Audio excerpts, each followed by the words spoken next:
Welcome back to my channel Jain recipes by Khyati Mehta.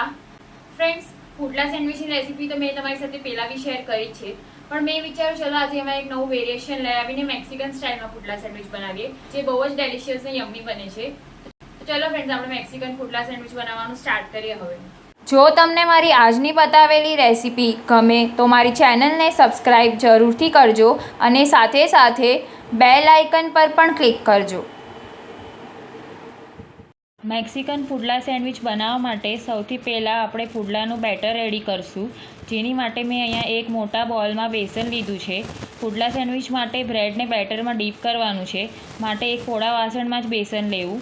ત્યારબાદ તેમાં સ્વાદ પ્રમાણે મીઠું, લાલ મરચું, હિંગ અને હળદર એડ કરશું. ત્યારબાદ પાણી એડ કરશું.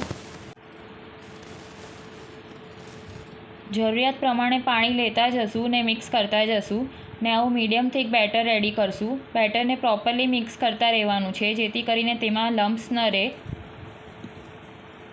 તમે બેટરની કન્સિસ્ટન્સી જોઈ શકો છો, આવી મીડિયમ થીક કન્સિસ્ટન્સી રાખવાની છે. હવે આપણે બેટરને 10થી 15 મિનિટ માટે કવર કરીને રેસ્ટ પર મૂકી દઈશું. બેટર આપણું સેટ થઈને રેડી છે, તમે જોઈ શકો છો.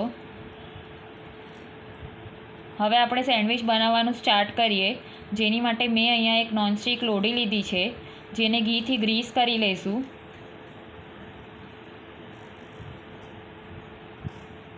ત્યારબાદ મેં અહીંયા વ્હાઈટ બ્રેડની સ્લાઇસીસ લીધી છે, તેને આવી રીતે બેટરમાં ડીપ કરીને લોઢી પર મૂકી દઈશું.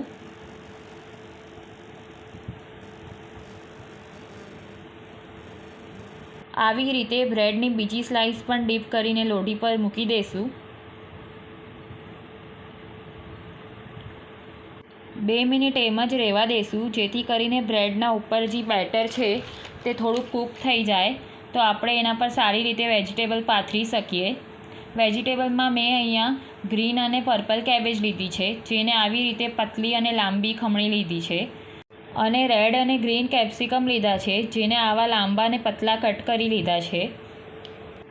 તો હવે બધા જ વેજીટેબલ આપણે બ્રેડ પર પાથરી દઈશું અને ગેસની ફ્લેમ સ્લો ટુ મીડિયમ રાખશું.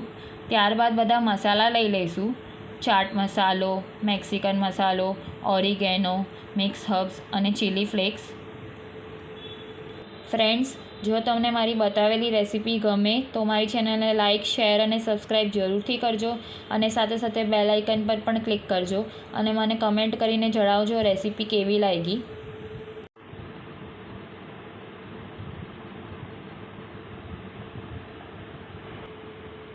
હવે વેજીટેબલ પર થોડુંક ઘી સ્પ્રેડ કરશું.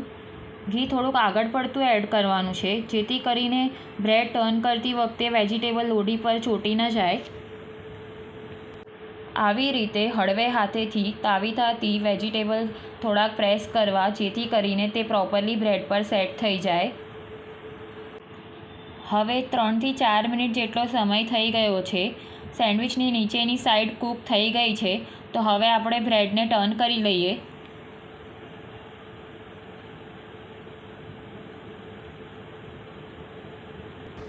આવી રીતે હળવે હાથેથી તાવીતાના મદદથી સેન્ડવિચને ટર્ન કરવી, જેથી કરીને બધા જ વેજીટેબલ વિખરાઈ ન જાય. તમે જોઈ શકો છો, સેન્ડવિચની નીચેની સાઈડ પ્રોપરલી કૂક થઈ ગઈ છે, તો હવે આપણે તેના પર ઘી સ્પ્રેડ કરી દઈએ.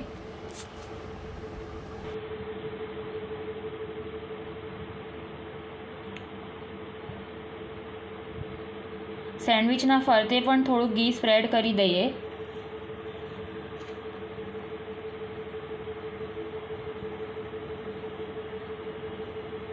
બેથી 3 મિનિટ થઈ ગઈ છે, તો હવે બધા જ વેજીટેબલ કૂક થઈ ગયા હશે. જો વધારે ટાઈમ રાખશું તો વેજીટેબલ બળી જશે, માટે ફરીથી સેન્ડવિચને ટર્ન કરી લઈએ.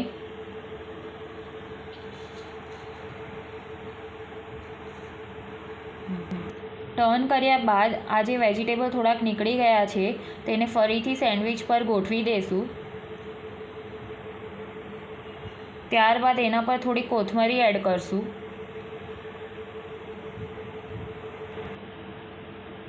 હવે આવી રીતે વચ્ચેથી કટ કર્યા બાદ એક બ્રેડની સ્લાઇસને બીજા બ્રેડની સ્લાઇસથી કવર કરી દઈશું.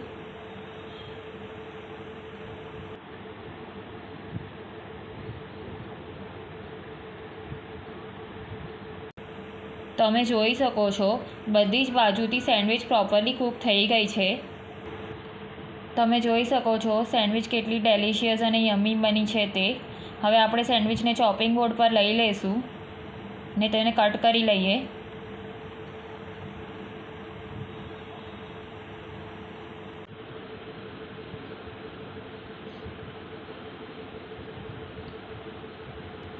તમે આનું ટેક્સચર અને લુક જોઈ શકો છો.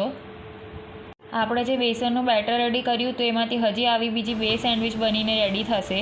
મેં અહીંયા મેક્સિકન પુડલા સેન્ડવિચને ટમેટો કેચઅપ સાથે સર્વ કરી છે. તો બનીને રેડી છે આપણી મેક્સિકન પુડલા સેન્ડવિચ.